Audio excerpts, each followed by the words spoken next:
The movie introduces us to a perfect couple, Michael and Madison. This beautiful couple got the whole fairy tale love story going on. A beautiful home, a love that seems unbreakable, all the work, and all the makings of a perfect life. But since this is a thriller, things are about to take a dark turn. After 2 years of marriage, Madison, who is our heroine, has this dream of starting a family with Michael. But unfortunately, that dream isn't shared by Michael. He's not too keen on the idea of diapers and midnight feedings.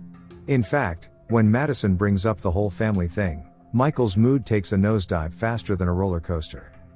After all, children are like the best gifts of Mother Nature. Madison will frequently check her pregnancy test, but the results always disappoint her. Michael, being a good husband, will always reassure her that they have plenty of time to work on this. Well, let's step into Michael's shoes for a moment. It turns out that Mike has some real heavy baggage. This is clear in the next scene, where Mike pays a visit to his mom's grave, and has a heart-to-heart chat with her headstone. Both his parents passed away in the same year, but Mike's parents didn't just pass away peacefully. It was a gut-wrenching tragedy. They died in a murder-suicide. After visiting the cemetery, Michael gets a surprise from his wife for their anniversary. The party is also attended by Michael's co-workers, and Madison's best friend, Chelsea.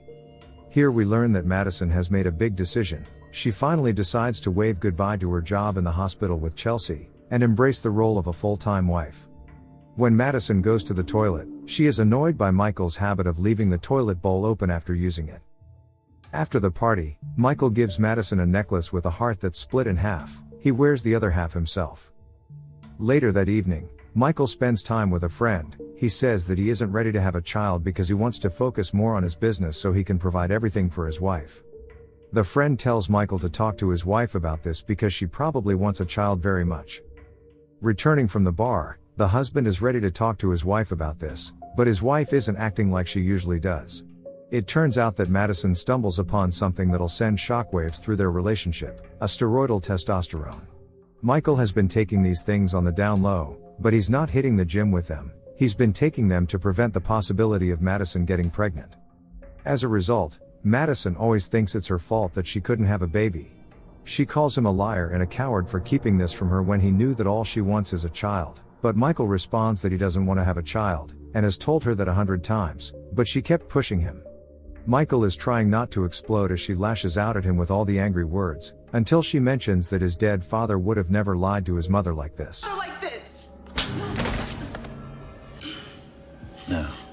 He tells her that he's the man of this house. He makes the money, he makes the rules, and he'll not be disrespected here. He also warns her not to mention his father again. From that moment on, things take a dark shift as Michael's behavior takes a violent turn. Their once perfect relationship has become a shadow of what it once was. Even small things can start a fight between them, and when it gets bad enough, Michael will treat her aggressively again. Madison, who once had dreams of starting a family, and was even willing to quit her job to become a good housewife, now finds herself in a depression state instead. One night, when the married couple attends a work event, Michael becomes jealous when he sees his wife talking with another man. Back from the party, Michael's anger spirals out of control, and he does the unthinkable. He forces himself on Madison. Fast forward a bit, and Madison's excitement takes center stage once again, as she shows Chelsea a positive pregnancy test, and the anticipation of a new chapter, a new life, fills the air. 4 months later, it turns out that Madison has secretly landed a job working alongside Chelsea, but her relationship with Michael has taken an even more dangerous turn. He's questioning the very paternity of the baby, and unleashing his anger in abusive ways even though she's pregnant.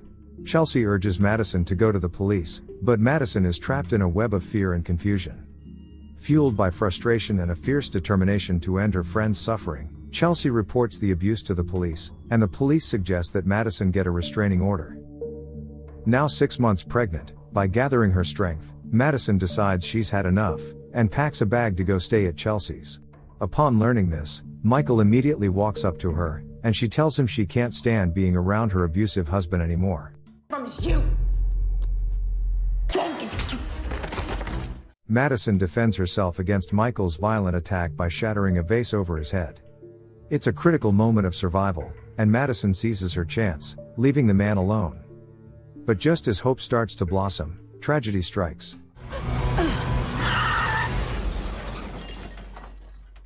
The doctors fight to save her, but fate has a different plan. Michael learns the devastating news. Madison suffered internal bleeding in her brain, and unfortunately, she died during surgery, and the baby couldn't be saved either. Michael is depressed and can't bring himself to look at his wife's dead body when the doctor asks. Sometime later, Michael goes to a lake to throw his wife's ashes into it. He is filled with guilt and sad about her passing. He even tries to end his life, but he can't bring himself to do it. In the next scene, the movie shows us that Madison is still alive, and shows us how she came up with a clever plan to get away. The mastermind behind it all is none other than her loyal friend, Chelsea, who works at the hospital. Together, they orchestrate an elaborate plan, including staging an accident and faking Madison's death. It's a high-stakes game, and the doctor at the hospital is a hired actor. As if that wasn't enough, Madison takes things a step further. She sets up a life insurance policy, with Chelsea as the beneficiary with the goal of funding her fresh start, away from the horrors of her past. She relocates and trades her old troubles for a waitressing job, and a chance at a brighter future. To add to this, Madison decides to take on a new identity, Kate Smith, and a brand new life. But that's not all. Fate has something unexpected in store when she crosses paths with her next-door neighbor, Alex. Alex is a widower, a father to a 6-year-old daughter, Rachel, who has come to request a small donation for Rachel's school. One day, Madison catches Alex taking fruits from her tree, so she goes up to him and talks to him about it. Alex, on the other hand, responds with some jokes and is just borrowing the fruits to make a pie for his daughter. Alex tells her to come over later that day to try his cooking, and Madison does come over and spend time with the neighbor. From that moment on, sparks fly, and a relationship grows as Alex helps Madison get ready for the birth of her baby. Their chemistry is obvious, and Madison starts embracing her new life. One night, Alex tells Madison that his wife passed away while giving birth to Rachel. Despite Madison's good new life, Alex begins to sense that something isn't adding up. When he called her name several times, sometimes she didn't respond, and he thinks that it almost didn't seem like her name was Kate. Here she takes a leap of faith, and shares the haunting story of her past, which included marrying the wrong man who was mentally and physically abusive. She also tells Alex her real name, Madison. The next day, we go back to Michael, who suddenly receives a call from a place he probably wasn't expecting, Madison's old workplace. They're puzzled, wondering why she hasn't shown up to collect her last paycheck after she resigned. Michael is understandably taken aback, as his wife quit her job a long time ago when he told her to become a full-time housewife. He tells the staff that her wife didn't collect her last paycheck, which was a few months ago, because she had passed away at that time.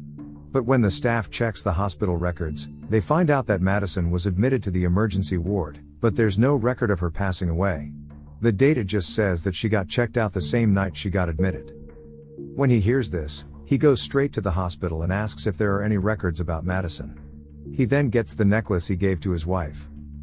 The following day, Michael shares with his friend how unusual it is that the hospital does not have a record of his wife's death. The friend tells Michael to move on since he has also seen his wife's body being cremated, but Michael says that it was hard for him to see his dead wife, so he asks Madison's best friend Chelsea to handle everything, including the cremation.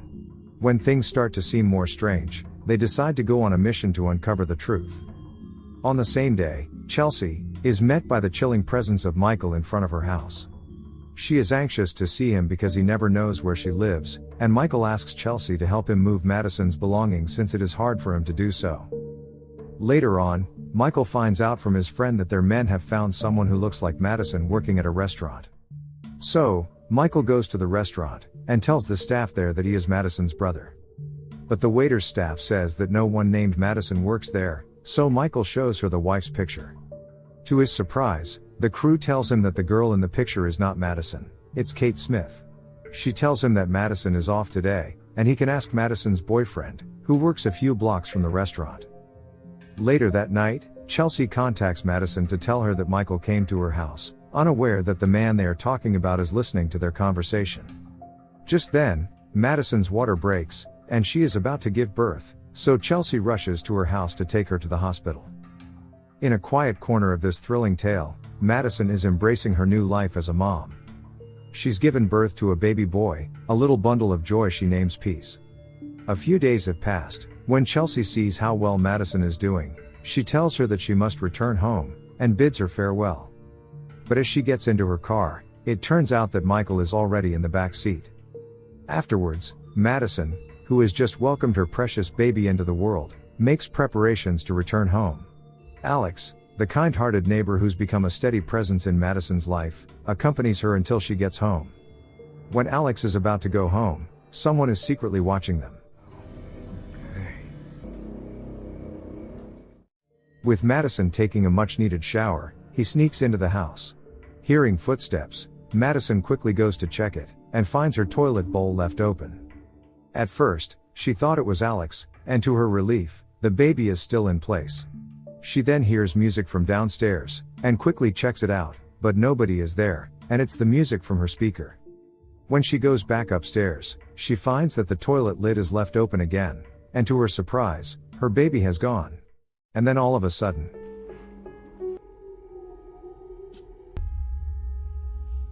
she sees the menacing figure from her past, Michael, holding her baby, so she anxiously tries to retrieve the baby. Michael slowly hands the baby back, and tells her to place him back in the cradle. He puts the necklace he gave Madison on her neck, and tells her what happens to him after she makes him think she's dead. He blamed himself every day, thinking he killed his wife and child. It hurts even more when he finds out it was just a joke that she plays with Chelsea, and learns that Madison has a boyfriend now. Michael then pulls out his pistol, right when Alex knocks on the front door. He tells Madison to open the door and not do something stupid, or he'll kill Alex. As per Michael's order, Madison goes to greet Alex, and tells him that she's not feeling well and wants some time alone. Despite his curiosity, Alex decides to just return to his house. However, just as Michael attempts to make his move, a fight breaks out between the two men, with Michael eventually winning and smashing a vase over Alex's head. As Michael begins to strangle Alex, Madison steps up to the plate, but she doesn't have the strength. However, she's not about to stand by helplessly. She tells Michael that if he kills Alex, he'll go to jail and be unable to protect her anymore. And the moment he gets close enough to touch her, Madison strikes, stabbing him with a knife she's managed to grab. But the battle is far from over. Madison seizes the handgun Michael had, and makes a desperate call for help, the sound of her voice slicing through the tension. In a life or death struggle, Michael reveals that his dad killed his mother when he was a kid and then ended his own life. In the end, Michael tells her that he loves her so much, and that if he can't have her, nobody will. In an act of self-defense, Madison makes a fateful choice and kills Michael. Afterwards, we see the police arrive at the scene. Michael's reign of terror meets its end, and the weight of the world lifts from Madison's shoulders, and this is where the movie ends. Okay guys, that's all the recap of Till Death Do Us Part 2017. Thanks for watching. See you again in the next video.